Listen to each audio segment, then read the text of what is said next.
people in my community of readers who can't go to events unless people mask, and it's been really meaningful to have venues like Pages of Hackney help me make this request and hopefully have more people be able to show up who don't always get to show up and who've been kind of cut out.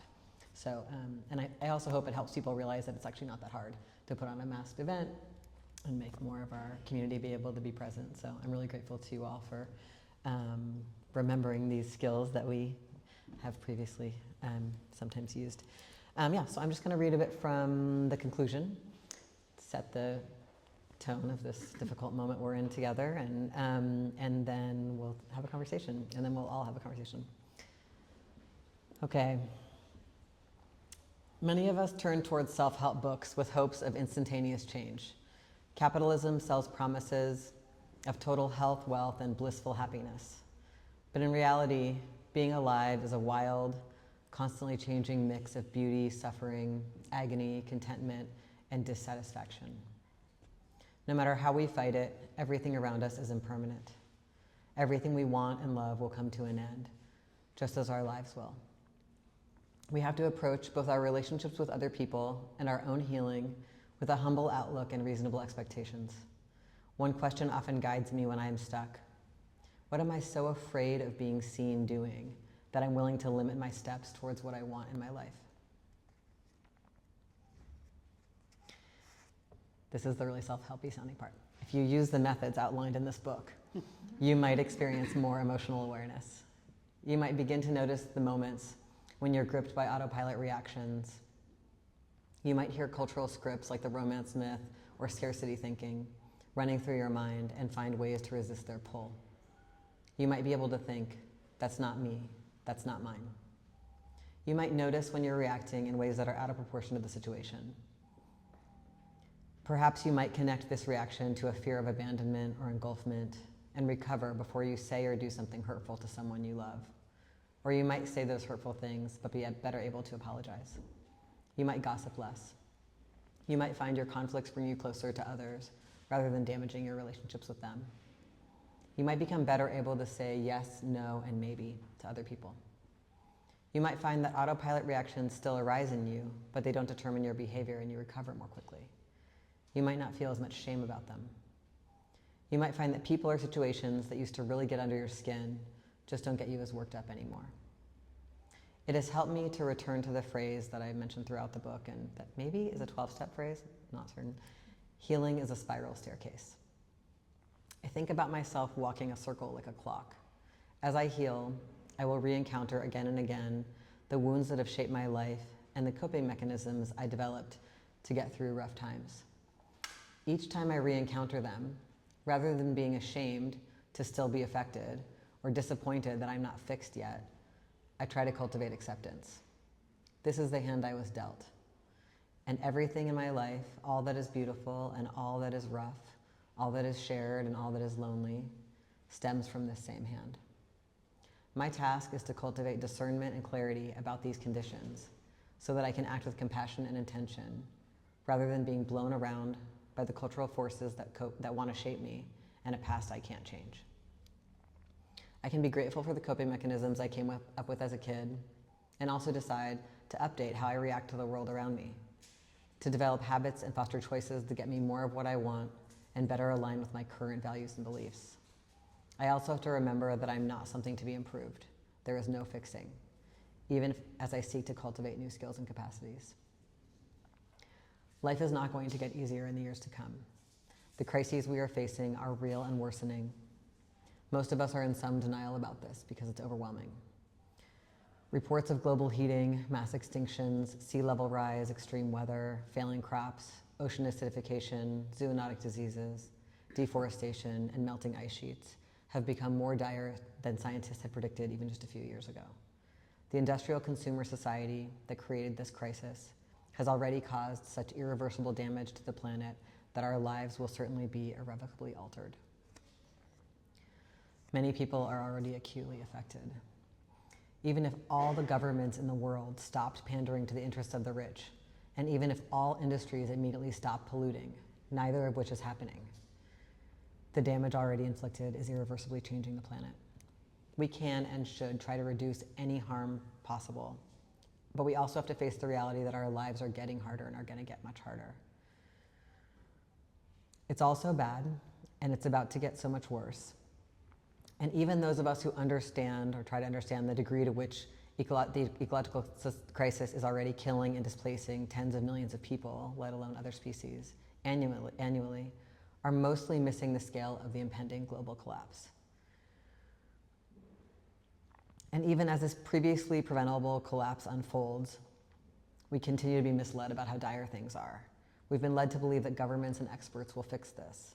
The catastrophic impacts are multiplying, yet we are fed feel-good stories about renewables and urged to funnel our profound fears and our desires for collective action into individual consumer choices, social media posts, voting, and donating to NGOs whose efforts at policy reform only tinker with the overarching systems causing the crises.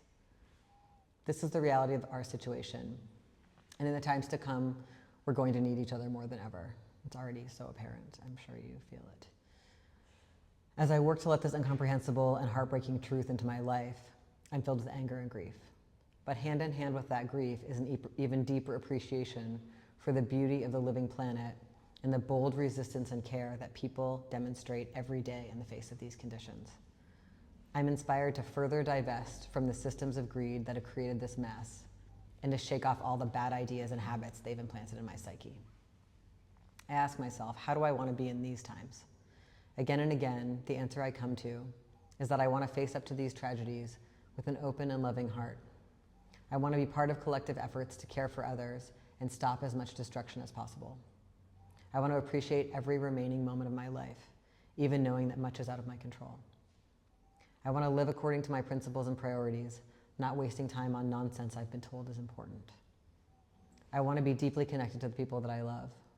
I want to find more ways to care for strangers and create survival strategies that are collective and inclusive, not distrustful and insular. In the times to come, we're going to have to find ways to be with one another under enormous stress and in devastating grief. I think you're already feeling it. We'll be called on to demonstrate capacities that are devalued and underdeveloped in dominant society: generosity, courage, connection, compassion, and imagination. I want us to be as awake to what is happening as possible, as capable as we can be to respond in ways that align with collective liberation. I want us to be able to relate to others with integrity and compassion, responding to immediate conditions rather than being stuck in old cultural scripts or coping mechanisms that undermine effective action. The romance myth is a lie. There's no happily ever after coming. There never was. Instead, there is the possibility of being here for what's here, of treating others and ourselves as well as we can, of experiencing the thrills available in intimacy, collaboration, collective resistance, and belonging. Let's be here for what's here, together, in this gorgeous, fucked up world.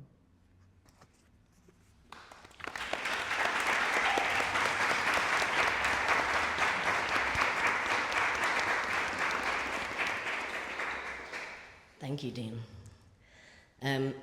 I think what you do so well in that conclusion is weave together the individual need for healing with the collective. And we've talked about, and people know, self-help books often are very individualistic and really focused on who we are and how we heal ourselves. And I think what's different here is grounding that and connecting that into the wider systems that both shape us and that we also need to heal and resist. And what that sparks for me is also the way that sometimes I think in movements we treat those two things as different too.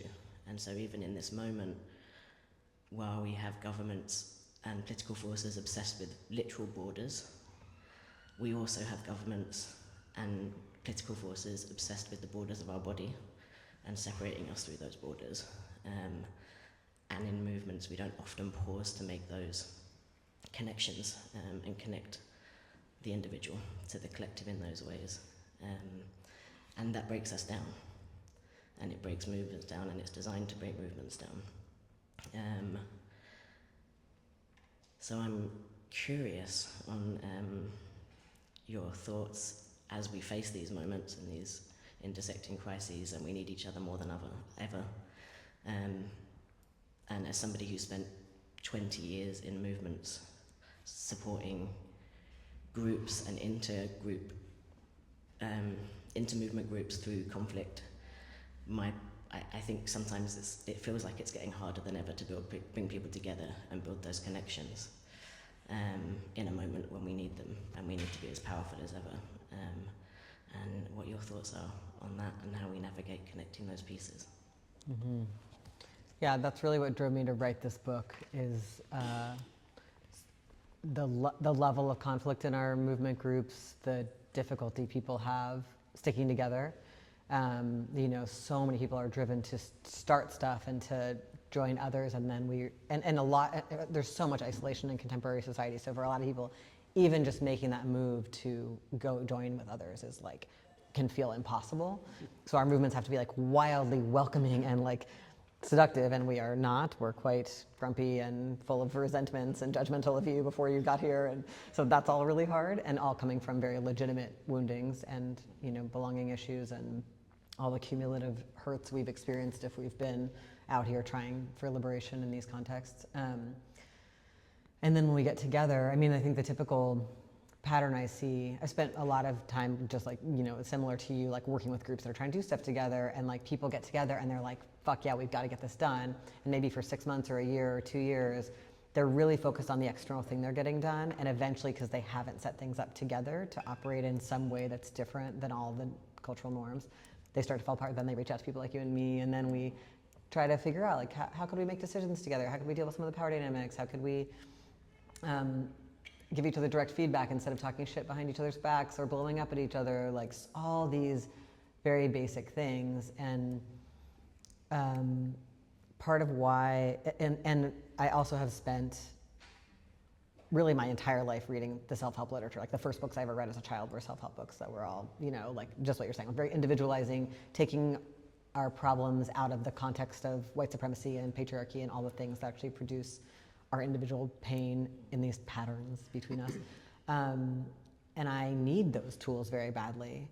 And I found that I couldn't share most of the ones, even if I'd relied on something, with others, because it was the book was just actually so sexist or so ableist or so racist or whatever. So I had this desire to translate some of those pattern identification, those useful pattern identification moments through our shared radical lenses.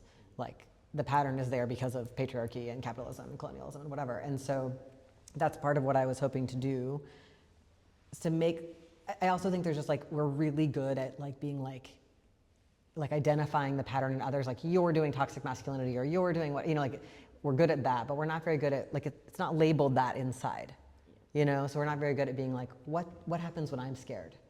What happens when I feel like the victim and lash out? Most of the harm we do is actually when we're feeling quite put upon and aggrieved. That's when we do the most wild stuff to other people.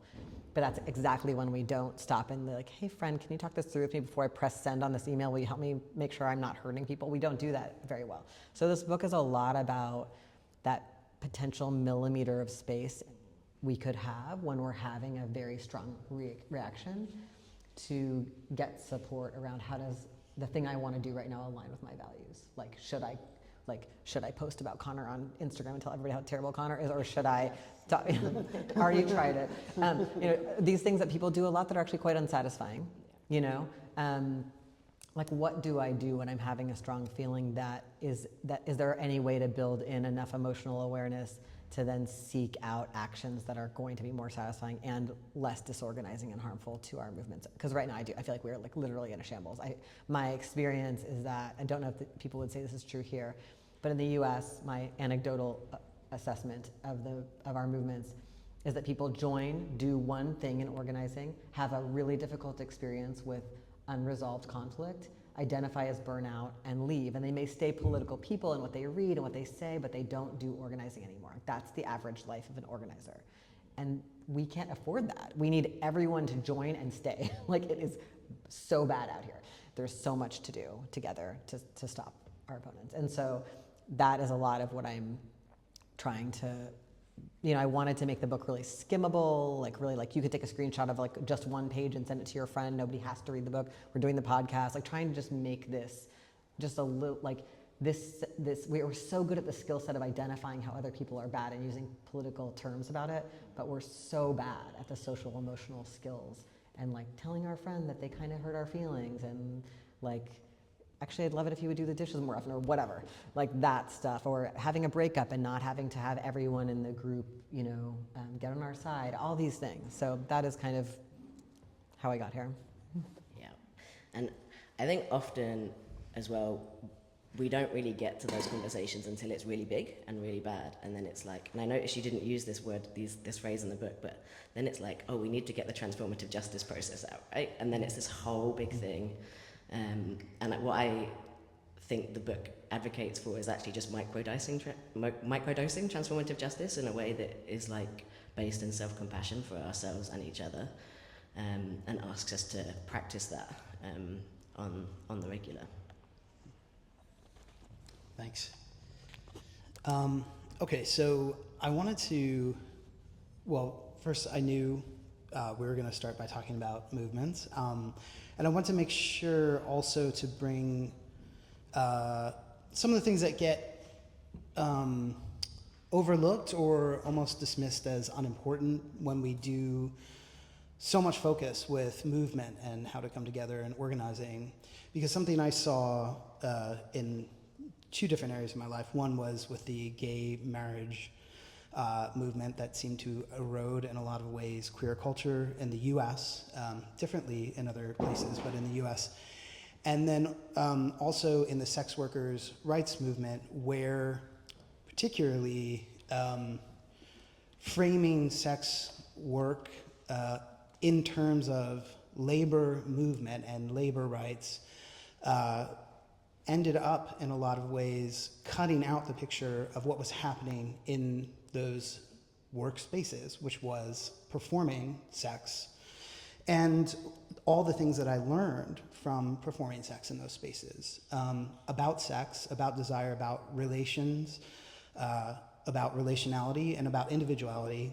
For instance, learning about consent from having, when I was doing pornography, there were directors and they were on like DVDs and the internet and stuff like that. So it's a little different now, and I don't pretend to speak for most people doing porn work now.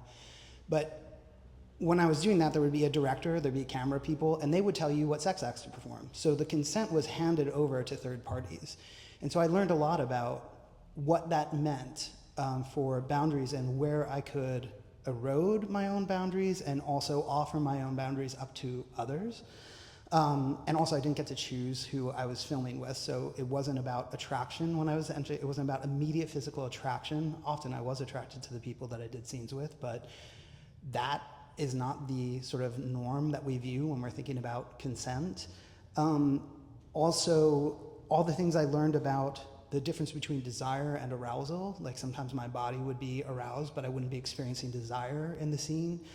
So there's so many other examples I could give. But there was this whole wealth of information about sex, and I always wanted to bring that into the sex worker discussion and all the things that we could bring from the culture of work, from the work and labor lore and interactions. And the culture ended up being kind of jettisoned to talk mostly about movement and organizing. Now, of course, I supported all those movement and organizing activities, but I wanted to talk about that, first of all, the kind of emptying out of cultural impulses when we only talk about movements, but also I want to talk about sex because there's so much about sex in your book, and I want to give the opportunity to talk about that. Mm-hmm. Yeah, I mean, I think one of the, I originally was writing like just a general self-help book for radicals and people in our movements and people who are waking up to systems of domination by experiencing things in their own life. And then the book got so long, I split it into multiple books and just put out the sex and love one first, because, like, you know, sex. People might pick it up, I hope. The next one is about work. The other thing is the urgency. Like, I think we act our worst oftentimes in relationships where sex or romance or crush is in the mix, right? Like, that is, you know, you have wonderful friends who are ethical in every other realm, and then you're like, you cannot believe how they treat their date or how they treat their ex. Like, we really are very activated in this area, and it's also like an area of great aliveness right? It's an area of extreme creativity. Like there's nothing like the crush art that you make or the, like, you know, the lengths you will go to, you know, right? And that is such a beautiful part of us. And our movements are actually often like very dead spaces around it, right? Like there can be a kind of, we can just go into the couple form. Like all those norms can, or a lot of movement groups are like, you like don't have sex in this group. We'll avoid conflict by telling people not to have sex in this group, which, like, you know, we know how that works out, right? Then I have a secret over you, right? Then when we have a shitty relationship, I also have a secret that can isolate you from everybody else. You know, these are terrible ideas, but people are, so many of the conflicts that rip apart movement groups, if you look back in them, there actually is a breakup or some kind of really difficult relationship related to sex or romance in the background. And since this book came out, so many more people have told me about groups that I didn't know broke up over that was actually behind it, because a lot of times it's also a secret. So I have this desire around, it was an interesting thing to be like, in some ways this is an anti-violence tool, because actually this is a fucking terrifying part of our lives, where we're most likely to be killed and hurt by other people. And on the other hand, I wanted it to feel like a Cosmo quiz and be like, because sex is fun, you know? And so it was really interesting to try to have that balance with writing it, especially because I wanted it to be readable for like young people who are coming into sex and organizing newly. Like, it's okay that it's a really fun, wonderful part of our lives, and it's actually like a really dangerous, you know, I write in the book about it being like, think about it like you're about to take psychedelics, like when you have a crush or you're falling in love or whatever, like, yeah, make a plan with your friends, like, don't run into traffic, you know, like, that could just be like, Connor, please remind me to keep hanging out with you and not disappear into this new relationship, or let me talk through with you, like, what my, you know, boundaries are in this kink stuff I haven't done before, and like actually lean on my friends, or like, what does it mean to take this area of life very, very seriously in a way that I think sex radicals ask us to, and not marginalize it, and then at the same time to combat the romance myth, which says this is the most important part of your life and this is where you'll find happiness, right? Like, how do we strike that balance of being like, actually friendship is essential for our survival. This is a dangerous and cool, interesting place. And like the self-help literature is like, this is the only place where you do healing and where you should work on relationships. Like, it's because it believes in the romance myth and the idea this is the most important relationship. I think we should do healing in all of our relationships and in groups we're in together. And oftentimes we act really wild in these relationships and can learn a lot about our wounds and need a lot of support from our friends to stay aligned with our values. I think it's just, you know, it's the third rail for a lot of people. And even if you're not, for some people it's not. Some people this is not a hot topic area of life, and some people don't participate in this area of life. But I wanted to write this for those who are also affected by other people's romance dramas. Because if you're in any group or family or friend circle, even if you don't have difficult behaviors or experience around this, somebody's has touched you, you know, or your parents or your siblings or whatever. Yeah, just to follow up on that, and then back to you for more. I was thinking about, you know, the ways in which I think as radicals or leftists, the idea, and it's an important idea, but the idea of that if we get all the material conditions correct, that somehow it will take care of all the problems in the world. And as you've pointed out, like, that's also the line that's used by billionaires. Like, oh, if we just come up with solutions to all the material problems, then everybody will be happy. And actually, it takes work that's really, sorry, I think we're getting a little feedback from me or you, I'm not sure. But it takes all kinds of inner work, individualized and relational, to actually bring forward the substance, the depth of what we want those material conditions to be changed for in the first place, so we can live out our lives and thrive in those idealized material condition states, or not states, but you know what I mean. Yeah, none of which are about to arrive. I think also, like, I approach all of our organizing, we are living through like ecocide, like true apocalypse. Like, many worlds have ended on Earth before, but nothing has ever been quite like this. There's never been fascists with the largest surveillance systems ever on Earth. We've never faced true ecocide like this. So everything we're doing is going to not be in utopic conditions. It's all going to be in dystopic conditions. It already is. And so all the more reason to figure out how to stick together. Like, what, you know, it just feels so urgent to me.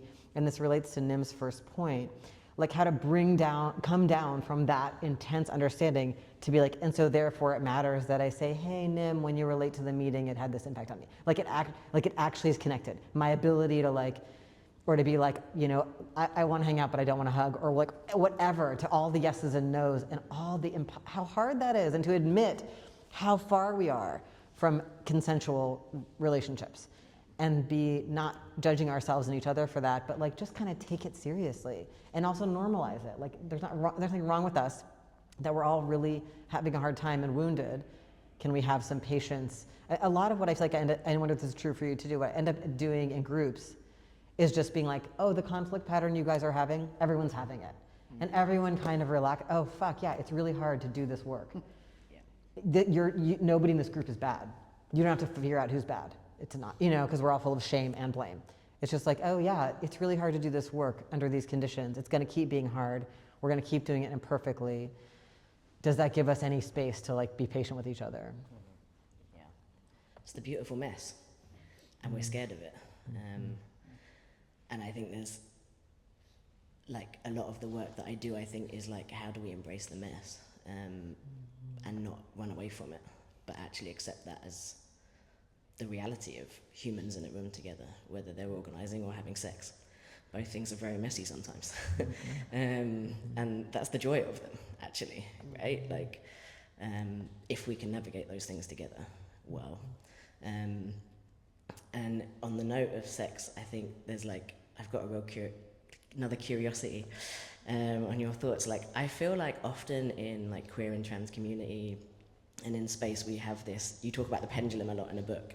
It's like, we have space, we have sex spaces, we have this like idea of like liberated radical ideas about sex, and then we have so much shame, and then we never, like, rarely in space do we actually talk about sex. Like, not the idea of sex, not our identity of sex, but like actually the sex that we're having or not having, or that we want to have or have had. And like, it feels like we have this kind of confused relationship, which actually is the shame, the fear of shame, possibly the fear of conflict, and actually talking about the reality of our bodies and what we like doing with them and each other. And I wonder if you have similar experiences or thoughts on that. Yeah, I feel like it relates to what Connor was saying too about like same-sex marriage advocacy. I feel like there's been an intense effort to domesticate queer lives and to bring people into what I think is the the dominant cultural norm, which is that you should just like find a person to have sex with and then hang out with everybody only as a couple and not really have any other deep connections besides with your individual partner. Like that whole thing, that deep isolationism. I don't know what this looks like here, but one way I see this playing out in the US is a lot of people who are my age have like aging parents who are these incredibly isolated people, and it's really, really hard to care for them because they don't have any friends, because they were isolated in a marriage often. I mean, in general, there's just isolation, and there's extreme isolation of old people and extreme ageism, but like, it's so life-shaping, the romance myth and its story about how you should basically, the deal we make as partners is that I'll make my life super small and you'll make your life super small, and we'll try not to want anything that would threaten the other one. In terms of our sexuality, in terms of our careers, in terms of wanting to move somewhere, I want to make art, like anything that could upset you, your job is to keep me in line. And so this, this kind of relationship is a very small, resentment-fueled cage. And that's also likely very sexless usually. That's the pattern. And my desire that I talk about in the book is that we all have this kind of really radical promiscuity, like that whatever, sexual or relational, like that we all get our emotional needs met from a lot of people, and that we not see exclusivity as the basis of specialness. So that for me, the way this looks in my life is like having really close friends where it's like, this is the person I talk to when this thing is happening in my family because they have a similar family history, and this is the person who goes with me to certain funerals, and this is the person who, I really can't wait to share this creative project with, and whatever, and multiple people in all these roles, and some of them are my dates and some of them aren't, and it's like not having and even during long periods when I've been in monogamous relationships, not being emotionally monogamous, because we all need such deep benches of support. And I think part of that is people need to talk to their friends about sex more. It's so, again, it's about getting out of the how do I make my sexual needs small enough to keep to be normal or to keep something going or to anticipate my partner's needs, like all of this shame. I mean, the depth of sexual shame, and queers love to pretend we don't have this shame, which really doesn't help. Like, it's okay, we all have it. It's not bad or backward to still have it. Like, the same, like, people do this about fat phobia, like we're all supposed to not have it anymore, and so then no one actually talks about what it feels like, or all the internalized things, right? So, like, to just be like, what is it like to open up our friendships and talk really frankly about sex with a lot of people, not just the people we're having sex with, can be so transformative, and I think also can prevent a lot of the relationship problems that then also blow up our groups. Because then you and I flirt, or we have sex and we're in the same group, and it's much, much, much scarier, the reactions it brings up, if we don't have support, you know? Well, I have so much to say, so I'll try to limit it, but to funnel it into a question that I think is important. I would love to hear your response to. I mean, right, like I love, first of all, you bringing up this idea of it's normal to continue to have shame. Like, as a queer person, of course you have to affirm your sexuality, whatever version that might be at some point, but then to treat that affirmation as if you're done, at that point, sexual liberation is something that you have to do every single day, because even if you achieve some sort of perfectly liberated state, all the forces of sexual oppression are still coming at you every single day. So they're like any other political struggle or personal struggle or inner struggle. I was thinking about, I was thinking about something you were saying, and thinking about, there's all these stories coming out in media now about how people are having less sex, and particularly young people are having less sex, but no one's asked people what they think sex is, or what they define as sex, what constitutes a sexual act for them. And so it's always already predefined what sex is for them, and then asked, do you do this? And they say no. But of course there are all sorts of, and that's the proposition of being queer in a lot of ways, is that there's a way in which sexuality permeates in all sort of different areas of our lives, which we wouldn't necessarily recognize as sex per se at first. And so, I think when you were talking about not talking about sex, or the shame, it's like, then even in queer ideas and ideologies about sex, we end up talking about like I don't know, like, I'm being glib here, and of course I respect all these traditions, but it's like the post-coloniality of women writers with syphilis in the 19th century and queering, their literature or whatever.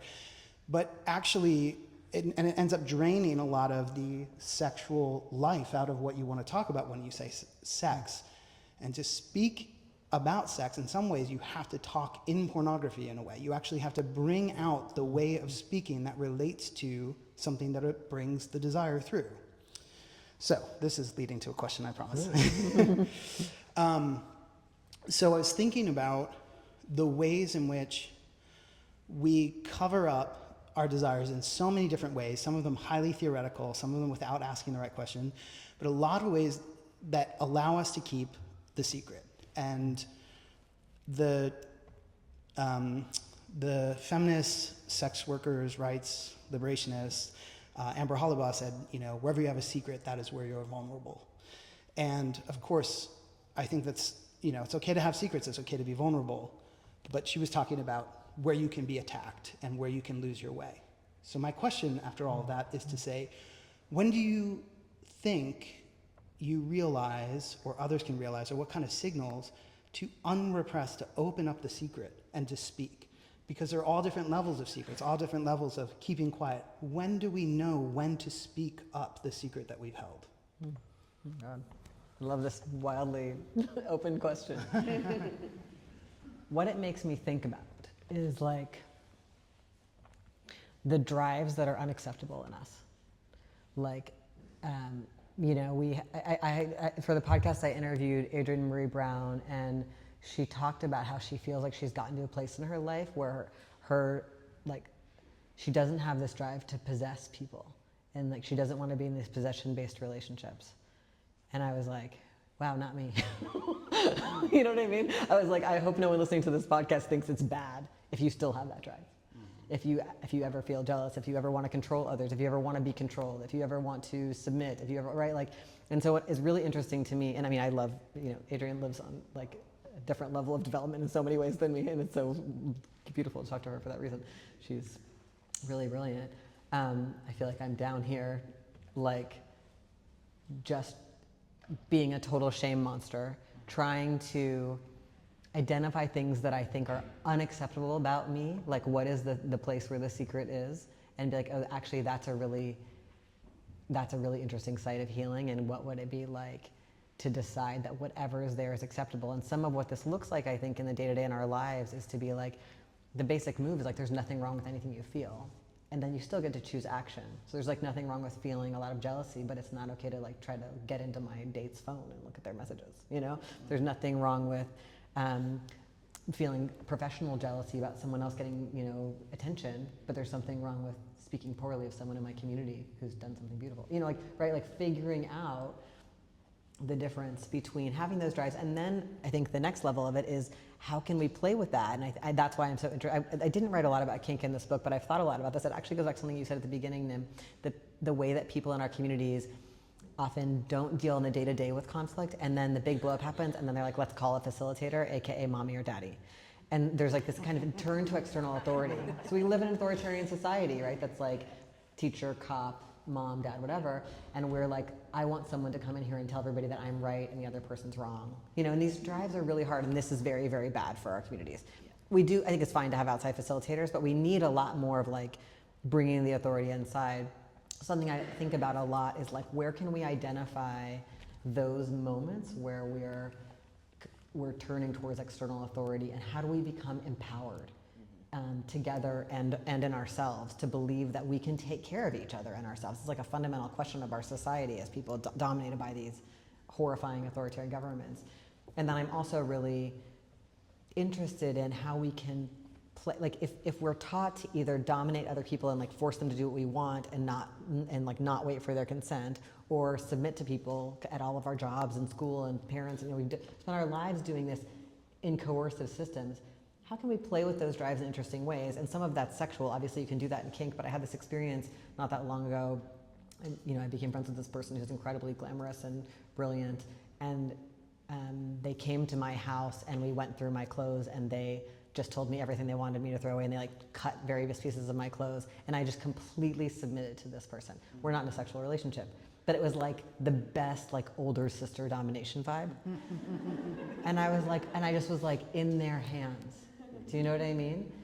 And like just really letting ourselves try that stuff on, because we've had to, you know what I mean? Or letting ourselves try on the other role. And there's just like a million ways to do this. You can do it with cooking. You can obviously do it with sex. You can do it with so many things. But like, can we just be like, whatever these unacceptable secret drives are? And I think a lot of people have something there. They might only share it in therapy or with one friend or with nobody. It's horrible that I want X. Or it's horrible that I don't want this thing I'm supposed to want, like a connection to my friends or lovers or partner or whatever, you know? Like, I think finding a way to actually play with that stuff and tell ourselves we are entirely acceptable and still get to choose ethical action. Like, there's a feeling like, oh my God, if I let myself feel that, I'll become a monster. I think that's the story that gets told inside. And I think all of that managing ourselves leads to a lot of like pain and like then acting shit out sideways. You know, like most people I know in the movement are total control freaks in their personal lives and in their movement lives, or are complete doormats. Like, you know, sometimes, or a lot of us are both, you know? So what, like, it's like, I want to work with all, it's like what we're going for here is a sense that we can initiate things, that we can resolve things, that we have capacity together, instead of that we're waiting for someone else to arrive and save us, you know? And that just makes, like, when you're talking, I'm like, really what we're talking about is intimacy, which sometimes is sex, and sometimes sex is a big distraction from. And like that experience with your older sister, it's intimacy. It's like the fear that we often have, I think particularly, as you talk about a lot in the book, in terms of childhood wounding, of like letting people in and even letting ourselves in to ourselves, and how we build more intimacy in movements. And that is a controversial thing to say in a lot of rooms, particularly in the UK. But something that I am really interested in, and how we kind of build practice of intimacy and play and and it gets to belonging, which you talk about a lot in the book as well, with each other. And then I have a slightly different question, which Will you is... say why it's hard in the UK? Yeah, Will you say it? Why it's hard in the UK? I mean, any Brits in the room that like being intimate in public? Yeah, it's hard. Like, I facilitate with groups a lot in a lot of different parts of the world. Facilitating in the US and Canada is so much easier than facilitating here, because there is just a willingness to move into vulnerability and intimacy so much faster than here, and I have to spend so much more time in the pre-stages here, building up to people being willing to take risks with each other in public. Even something like getting a group to sing a song, that's a day 5 activity. That is not a day 1 activity. Yeah. Yeah.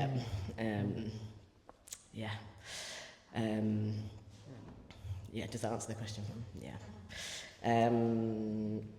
So we're going to go to Q&A quite soon, but the question that I wanted to slightly pivot to is that a lot of this has been about ourselves, our relationships in our movements, but also going back to the polycrises that we're living in. Some would say that the moment demands a lot more bridging and a lot more moving outside of our movements.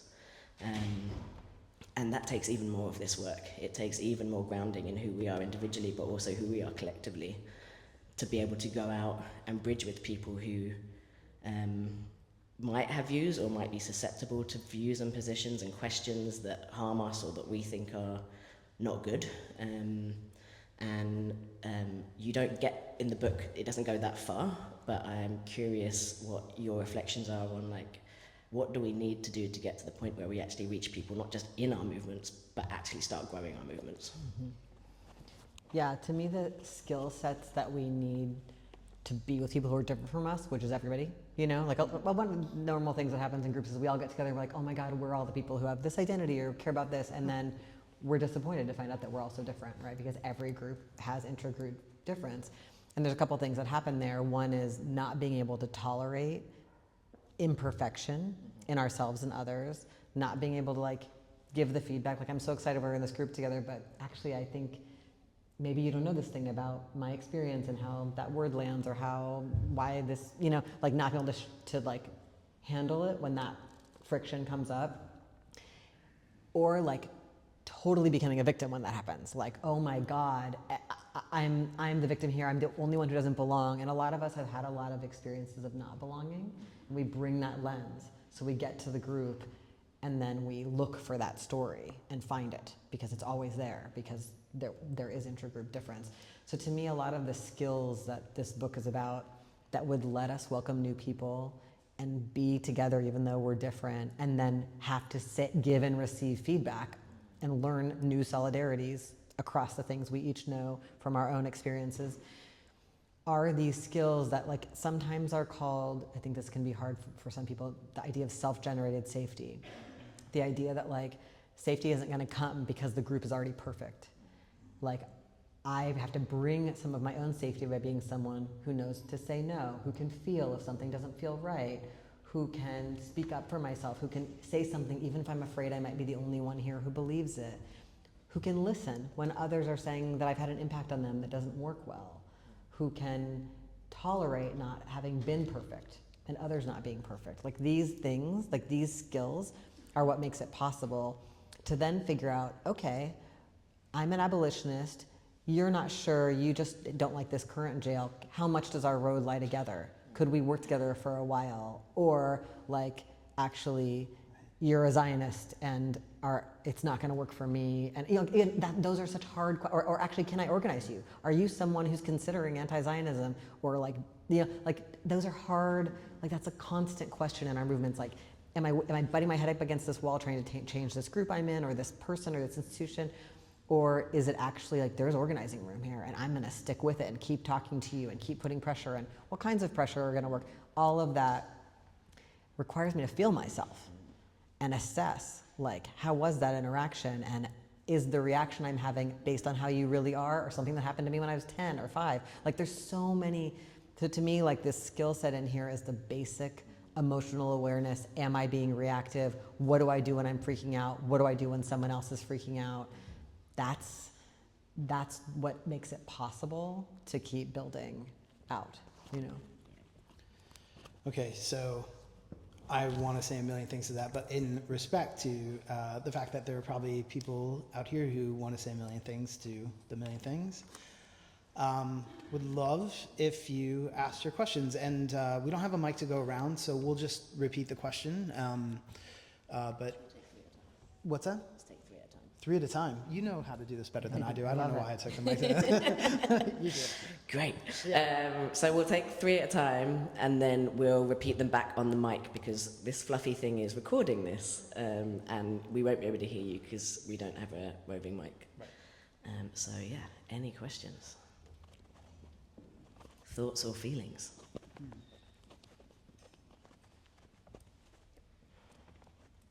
Should this stand up and try to connect? Yeah. What you were saying about consent, especially within sex work, made me think a lot about what cked-Up has written about, like, different types of consent, and instead of putting, like, trust in a person to respect a boundary, thinking about how like, a relationship can hold a boundary crossing. And so I would just be kind of curious about your thoughts on that, and how you've experienced that, maybe what makes that possible, maybe especially in non-sexual spaces. So what kind of relationships have you had that have been able to hold that, and what's been maybe your part or the other person's part in that? Great. Do you want me to repeat that? Yeah, sure. Oh, yeah. I was going to Just, the others. But all right, well, just so that, or if you can keep it in your head, great.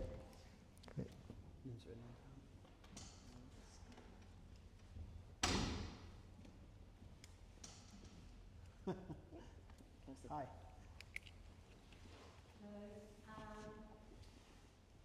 So one of the things that I've experienced in groups around like the romance myth is kind of in an organizing space when people start dating, the romance myth kind of becomes very present, and there's kind of it might be going great while the relationship is great, but what I want to talk about in that situation is what happens if you break up. But that feels like very taboo to talk about as a couple, because it's like, oh, that means you think we're a bad couple or something, you know. And it's like, actually, how do we maybe like collectively approach, like, when inevitably there will be some changes in relationships or these kinds of things. And yeah, I wonder about things like collective approaches to deprogram, I guess, from the romance myth.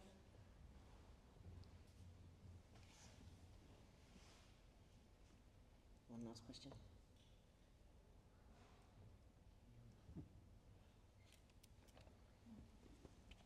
I'm really bad at public speaking, just disclaimer. I was wondering if you could talk a bit more about these ideas of looking after each other, having compassion for ourselves and others in relation to the pandemic, and how you see that happening in a context where everyone wants to pretend the pandemic isn't happening anymore. Me and my friend here, we're part of a group called Breathe Easy London. We try to put on COVID conscious events in London, but they're so rare, and just to have an event like this is so important to us, because we mentioned at the start we can't go to this if they're not safe. So just thank you for that. Thank you. Thank you. Okay, 3 questions. Consent, and can you please talk about how a relationship can hold boundary crossings, especially in a non-sexual kind of context? The second question is on the romance myth in groups, and when people get together in the romance stage, and wanting to have questions about, okay, but what happens when you break up, and that being taboo, and how to manage that.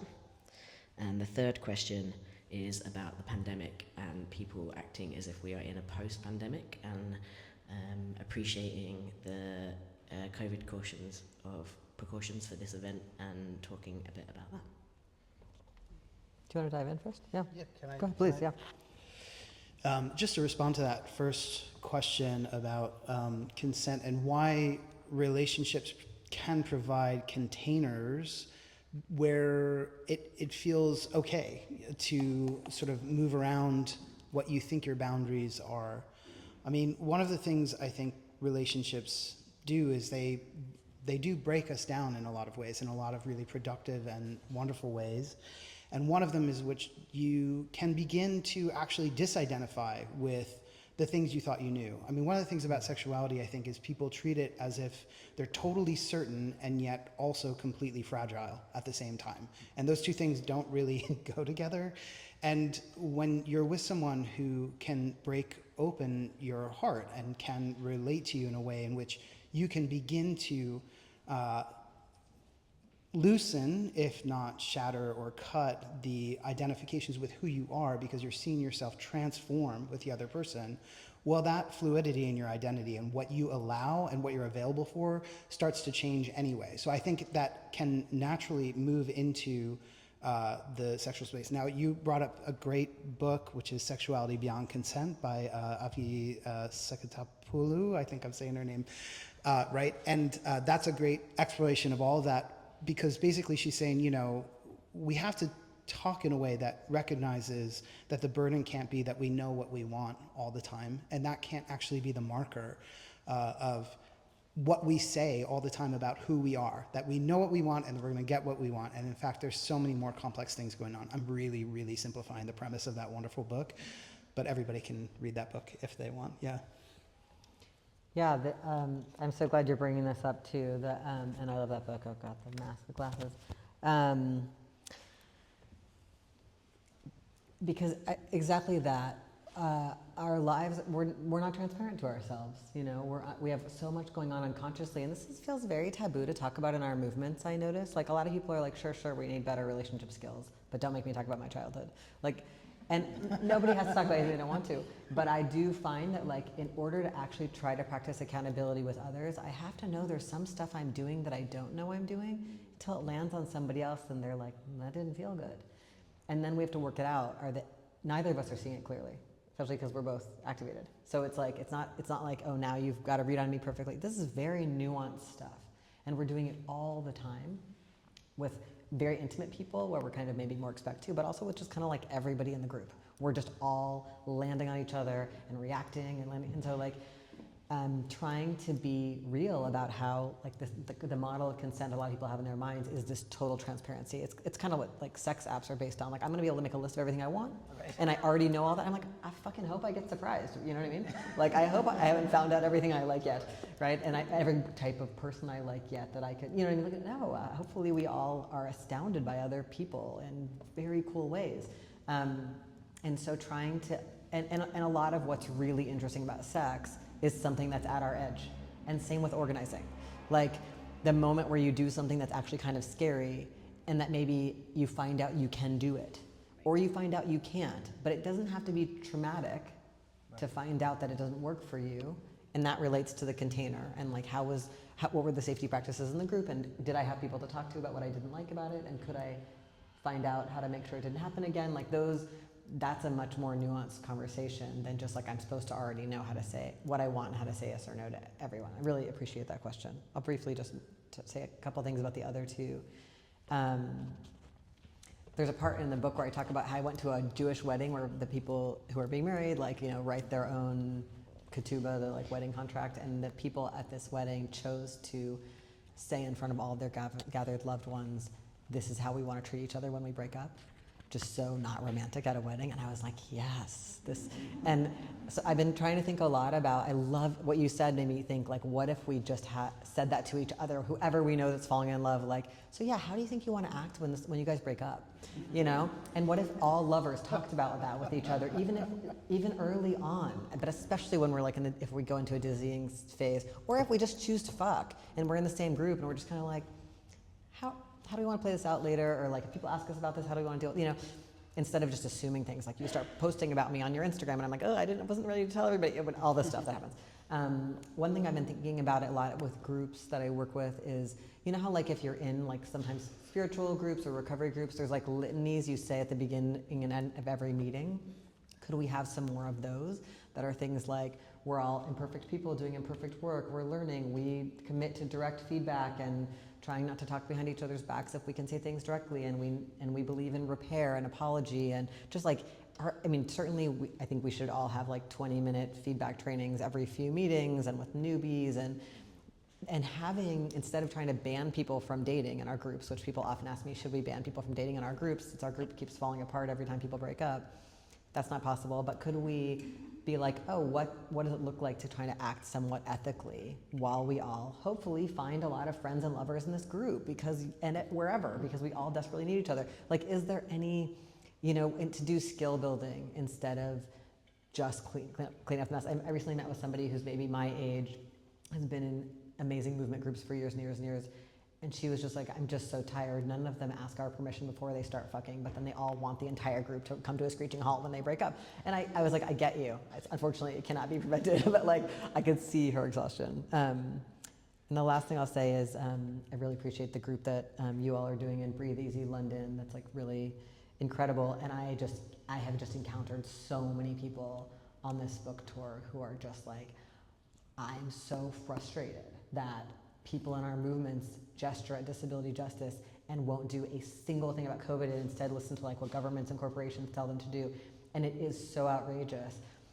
And I think what's hard about it is all we can do is what we do about every form of solidarity, which is just keep asking each other to do something else and doing exactly what you guys are doing. Like all these mask blocks, I keep collaborating with mask blocks and clean air clubs in all these cities I go to, and people are just showing up to their community events, giving out masks and zines about why we still mask, and like telling each other about this. And it's so hard. And I just think like showing each other gratitude for doing it and trying to have all of us like just expand our solidarity practices. Like whatever somebody's over there complaining about that I haven't concerned myself with, I probably should find out more about it. Like that's just true with, with everything in our movements. There was some point when you didn't care about the thing you care about now. So that's just our thing. Like, how do we use our tools to just keep expanding our solidarities until we really show up for every single person? And we're far from that. Do you want to add things to this? The only thing that I was thinking is like just relationship is risk. And I think we can't be safe. And if like to be safe is to keep ourselves. This isn't in relation to the COVID question, to be clear. The first question, life it's about risk. Love is risk, and it's about navigating the risk together. And I think that comes back to the book. Is like you wouldn't. Trying to think of a metaphor here. Like you wouldn't go and do some kind of high-risk activity and not check your safety equipment, right? So like, what are your boundaries? Where's your safety equipment? Where's your check-in with yourself? But sometimes the equipment fails. There is always risk, and in relation to the question about boundaries, it's like how do we work through that together and that risk that we're taking together? And it comes back, I think, to the conversation about intimacy and being willing to have those hard conversations and say the things that, as you were saying, like, what's the thing I don't want to say with ourselves, let alone anybody else. Yeah. I think that's in some ways what the word romance is. It's about mystification. Like our society tells us you will be safe through having these kinds of borders, these kinds of militaries, this kind of marriage, you need to own a home, like a bunch of fucking lies. When actually like all that stuff is killing all life on earth. And so to be like, oh my God, I'm going to rethink this is what the abolitionist feminist movement is about. I'm going to rethink where safety comes from. And that comes down to this like intense personal inquiry about what happens when I'm scared. And I don't have to look far because it happens throughout the course of the day, encountering other people, myself, an email, a text message. Like we do so much out of fear.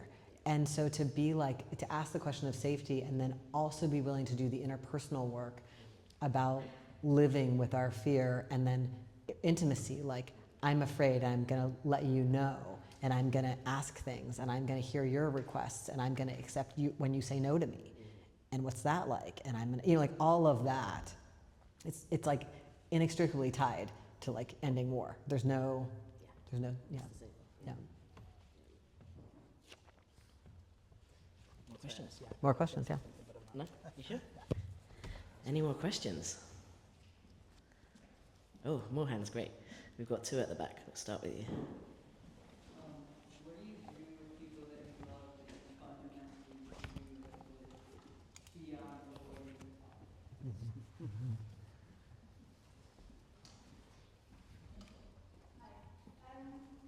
I wanted to ask about organising at work.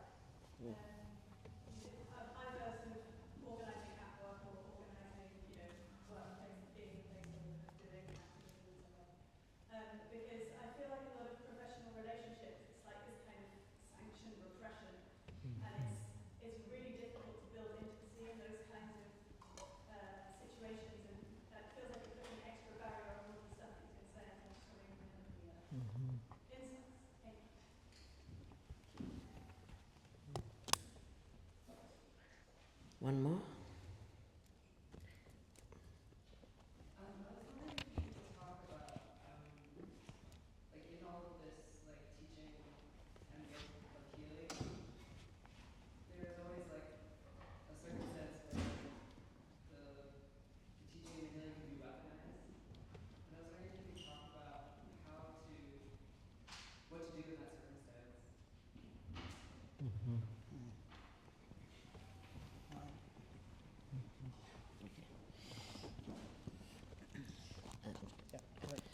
So 3 questions.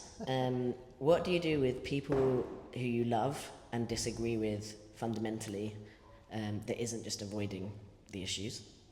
The second question was around organising at work specifically, which is an environment where it's specifically exceptionally hard to do things like build intimacy because it's not within the constraints of that sort, or you're told it's not in the confines of that space.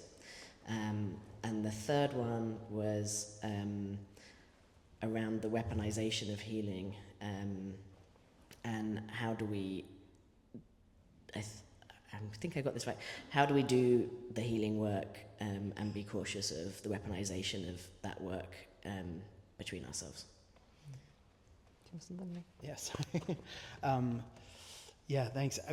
I wanted to just take on the last one just for a few thoughts on it, and then make sure that the others, are well addressed.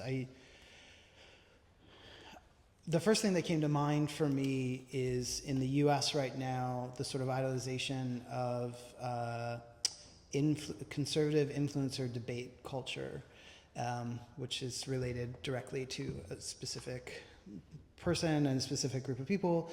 But I think that the idea that somehow sitting down and listening and talking about disagreement and batting disagreement back and forth is enough. That's one of the ways in which this to me is representative of the weaponization of trying to meet people in relationship and in community, where the idea is like you can just sit and have a kind of vacuous talk, but the same dominance moves are still brought to the table again and again. And to me, the dual work of kind of disarming yourself, that doesn't mean not having any boundaries. It doesn't mean not having any sort of, self-generated safety as you enter into a conversation, but deciding to take an interest in someone is very different than working on a principle of right or wrong, which to me is a recapitulation of the concept of original sin. Oh, I can't be wrong, I have to be right because being wrong is bad. And so the reason why I'm going through all of this is just to say there's a big difference to me across all the ways in which these kinds of community care organizing that also reflect and live in relationships, personal relationships, have to do with doing the dual work of just looking inward and meeting the other person at the same time, and that requires taking an interest in both. And so I think that's not really answering the question of how do we stop others from weaponizing it, because I don't know if that's actually possible, but the work of making sure I disarm myself, literally disarm, like I'm not bringing the weapons to the table, means I'm not weaponizing the conversation or the discussion. Mm-hmm. Nim, do you want to address any of these? On the first one, people you love and disagree with fundamentally, the thing that is now playing around in my head a lot is one of my oldest friends, probably about maybe 8-10 years ago, started falling down a very turfy transphobic Reddit hole, and became quite transphobic, and that was really painful. And I think if I didn't love her so much, it would have been very easy just to kind of cut that relationship off. But we spent hours often talking about it, that hours that felt in many ways to me like a one-way energy exchange. And she shifted over time. I think and we talk about it still now, the patience and the love of moving through those conversations with her and giving her the space to learn and think and grow was a big part of what shifted for her. And she was able to get through, I remember her one time explaining it as like, there was just a logic cube in her hand that just didn't make sense, all of this logic that she was getting from Reddit, that nothing I was saying was like making sense because the logic was still there. And then eventually she got to the point where she was like, oh, there's people I love I'm hurting. That's the piece of logic that's missing. And shifted through that.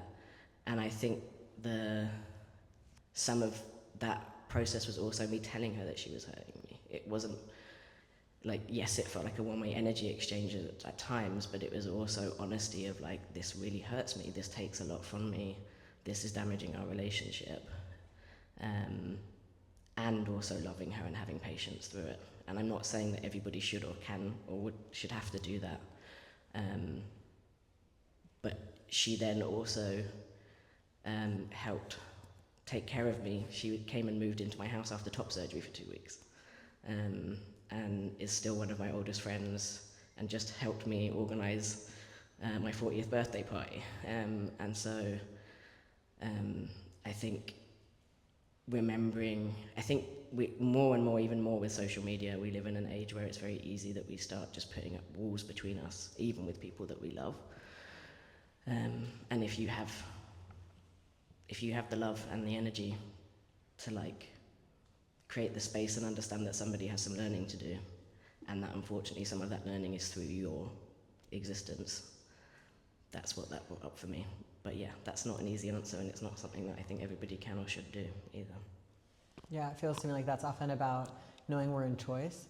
Like I feel like I have tons of students who just spend so much time fighting with their natal families about things, and it's actually just wearing them down, and it's exhausting them, and they have so much to offer, and it's so important for them to be like, oh, I don't have to do this.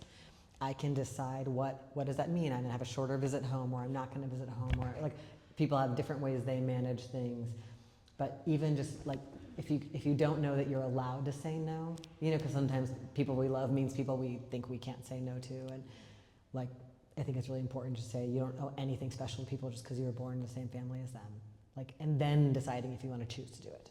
But that's so hard to, I mean, that feels impossible for many of us to say. That's very hard for me to say. But it's actually vital if I'm going to enter the relationship with choice. The other side of the coin, I think also, like you're saying, is that in our culture, people drop friends quickly.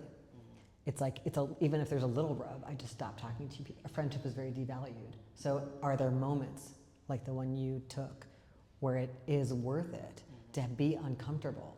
And I think there's just this, it's really hard. And one of the things I ask in my workshops right now about feedback is what goes through your mind when you're deciding not to give someone feedback? And a lot of times we just kind of dismiss the connection. It's like, oh, she's not that important to me, or she won't get it, or she won't listen. Like, I'm convincing myself it's okay to move away because I'm actually afraid of the conflict, and I'm afraid the conflict will divide us. But my moving away from the conflict is actually what's preventing us from having what could be a very connective moment where we hear one another and build like really deep trust, like, oh my God, you give a fuck about how I'm impacted.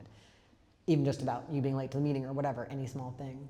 So I think this question about like, the other piece is if I'm going to do this, if I'm gonna try to be more authentic in all my relationships about big and little things, what kind of support system do I need? Do I want to talk to somebody else before I go into this scary conversation? You know, like just like really taking seriously that I'm doing this and that I'm experiencing an energy exchange, I think is so important. About the question about organizing at work, I mean, one of the things I really wonder is like we have so much internalized authority systems. What's it like to try to be in something but not of it? So like I happen to meet you here at the university where you're in a higher position than me, or here at this retail shop where you're in a higher position than me, or I'm in a higher position than you. Can we not acknowledge those power dynamics, but how could we stop acting like that? Are we inheriting it in some of the ways we're acting towards each other? Would we have to make agreements about not using these things against each other, or about confidentiality, or would we have to make a decision-making structure where we make sure to go around and hear everyone? Like, what do we have to do? Because any organizing situation we get into, there's power dynamics, right? There's like, if we're a multiracial group, there's power dynamics. If we're a multi-gender group, if we're a multi-age group, you know, like, there's just so many power dynamics. And then a workplace might have some of those formal hierarchies, but that can't be a reason not to organize, since, of course, we're trying to explode all of those power dynamics and try to practice otherwise, not by ignoring them, but by like being more direct about them. So like, is there anything we can practice agreeing to, or any ways that it's congealing in the pattern in terms of who talks, or who bottom lines things, or who does the dishes, or whatever, that could be disrupted. I think that's what I see people trying. And then just finally about the weaponization of healing, I mean, that is my fear, is that people will use what's in this book, just like in every other thing, to be like, you're having fear of engulfment, and you're, you know, like, you know what I mean?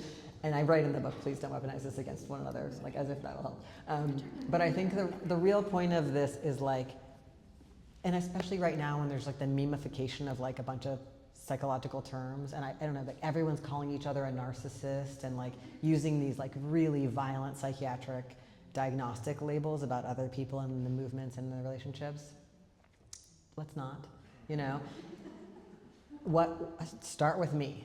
Like, what is it, if you are making my life such incredible hell, is there anything I can do to get away from you a bit, to get support? Like, how can I make it less about defining the perfect story of how bad you are, and move towards like any part of my behavior that I could change that would help me get more of what I want?